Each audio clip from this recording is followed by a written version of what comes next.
Hello everyone to the channel and welcome to the new video. If you're not familiar with our channel and you're for the first time here, have a look at this video and then decide if it's worth subscribing to our channel because we are giving you the most detailed reviews about the games on the different kind of consoles and PC. Today's game is a super unique one, and if you're new and familiar with our channel, we're allowing the games that have really big soul in it. Today's game is not about the graphics and AAA kind of things, but the graphics here is really cool. Today's game is about the story, and these kind of games are really cool.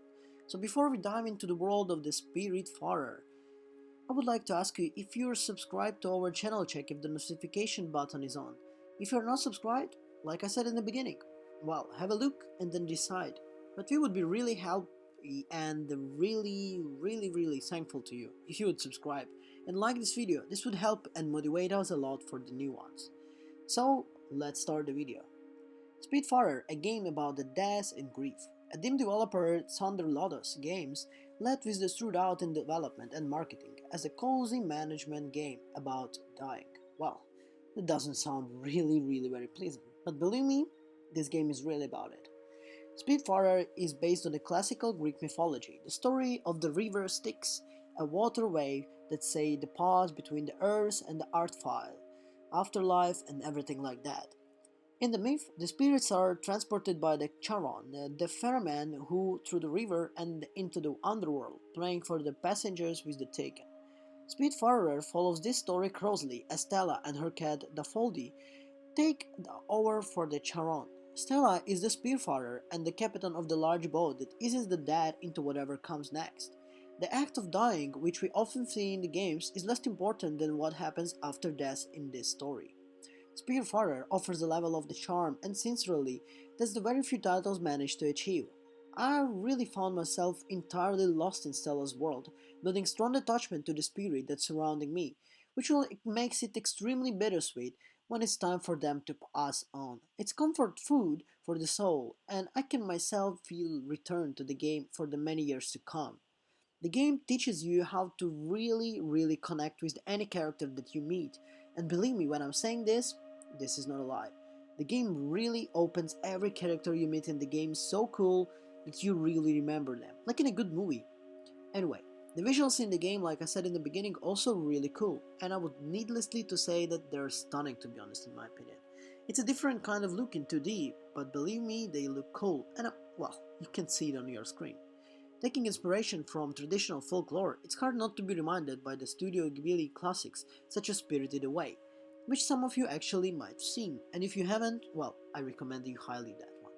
With the vivid colors, unique character design, and gorgeous locations for you to visit, I found myself marveling at the world around me. It looks crisp and bright in a boss handled and docked, allowing you to engage in this magical setting regardless of where you are. I found myself moving from the TV to my bed continually to play on smaller screen late in the night, and felt lost to interaction with vivid styled art. The game begins as the Sharon retires, with the Stella beginning with the role. She travels behind the islands as the Spiritfarer, with the world meeting the spirit that's stuck and need to help moving on. Most of the characters on the ship picked up through the game in the watercolor world are Stella's friend and family. Some of them are not, but each has something they need, something Stella must provide. Her large but admittedly simple vessel is hardly in a way to do so. The ship gets larger and more complex with each passenger that comes aboard, whether a garden grow vegetable for a vegetarian spirit has been added or a kitchen that is upgraded to create elaboration meals for the picky passengers. These additions, which include arcades and a massive crusher for the grinding things as dust, stack capability on the top of one another. A slow game of Tetris I would compare this something to. The play may seem mundane and repetitive at some point, by the role of the Spiritfarer, caring for these people in their deaths, giving each action depth. When the Stella reaches her destination, she is able to hop on a dignity to reach an island, which vary in what they offer. Somehow puzzles got behind abilities learned later in the game, while others are really only necessary for gathering materials.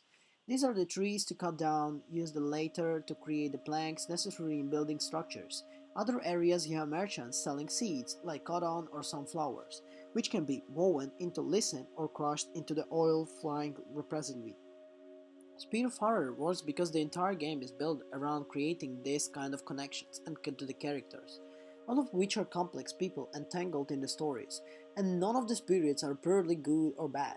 Some of people are leaving a mess behind, or the others grateful. Sometimes they're angry or a Stella, or other at the ship. They're challenging in ways I haven't seen open in video games. The investments in these characters through what makes the root of the mechanics Spiritfarer really gameplay worthwhile, because those connections all happen occasionally.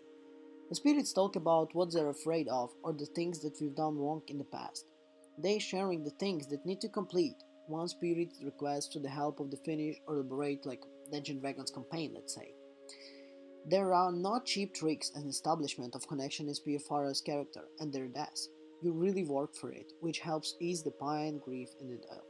Overall, Spitfire is a really gorgeous title that really additional grows to the Switch games kind of collection.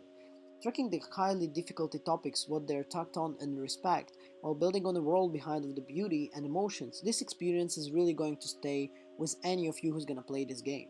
So this is one of these games that to really highly recommend you to experience like in a story kind of game, because this is all about the story in this game. It's not about action, fighting or whatever. This is something that the games are really trying to make you feel and think about some kind of things. The game is, well, not really perfect, but for me personally, this game is really as cool as it can get. Thank you everyone for watching this video. I hope it was informative for you and a lot of you would like to experience the game their own after watching this review. Well, I'll see you in the next one. Ciao!